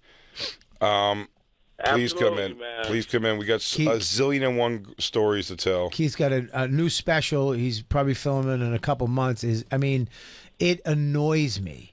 Yeah. Honest to God, dude. I followed him a couple times at the cellar. Yeah. And everybody that has gone to see me is like, that Keith Robinson's funny. He's at the top of his game right now. Awesome. He deserves a jacket. He deserves a jacket. And a hat. Yes. Keith, bring back the jacket. Express Plus. I hope you get all the success right now, and your special is huge. And then somebody finds this video of you killing cats, and they cancel you. Don't fuck with cats, Keats. Everybody knows that you don't fuck with cats. Wander and Kev have to go. Man, I don't know anything about that. I know. Now listen here. I'll tell you this. Now, bam, boom. I don't remember killing any cats on my watch. Bam, boom, bing, bang. That's my Kev impression, Keith. Now, bam. First things first. Boom, bam, boom, bam, zip. Bap, spank. Me and my wife love cats. We love you, buddy, and we'll talk real soon. Love you, Keith.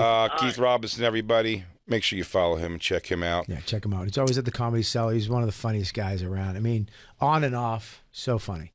We have Jon Carden hanging out with us today. Jon Carden is going to be at that House of Comedy in Phoenix, Arizona. That's March 30th through April 2nd. For tickets, follow at Going to the Jon, Jon, on Instagram. And Big J, you are going to be in Rochester March 24th and 25th. And after that, you're in Spokane and West Nyack and Detroit. For tickets, please go to your website, bigjcomedy.com. Yes, indeed. Big couple weeks coming up, my friend. Yeah, the special, April 5th. Watch it. Comment. Share. Those things are important. First day. Algorithms, make it happen. You sound so old. Hashtag Tony Hinchcliffe. Hashtag everyone else I know. Bobby Kelly, of course, is going to be at the Comedy Works in Saratoga Springs, March 24th and 25th. After that, Nashville, Tennessee, and Austin, Texas, for the Nashville Comedy Festival and the Moon Tower Festival. We're going to be there together. Come hang with us together. Yeah, come bullshit with us, man. Tell us how you're. Hell yeah. Tell us how you're loving the show. We'll have fun. No notes, please. Yeah, no for notes. Tickets and all that, just tell us how much you love it. Yeah. No notes. Yeah, we don't need suggestions. We beat ourselves up plenty. For tickets and all other tour dates, go to robertkellylive.com. We'll be right back with the Bonfire. Mm-hmm. And now back to the Bonfire with Big J. Okerson and Robert Kelly. Don't leave me this way. No.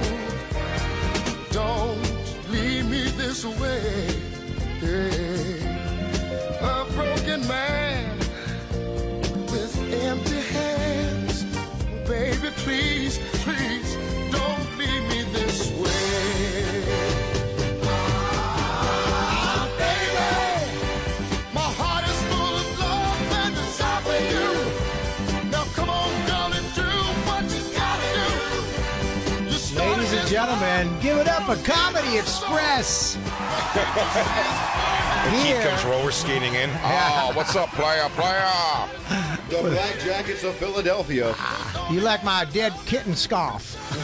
Nobody noticed I was doing my Christine dance for that whole thing. This sucks. I'm going to have to go home and beat up Max. I'm very sad.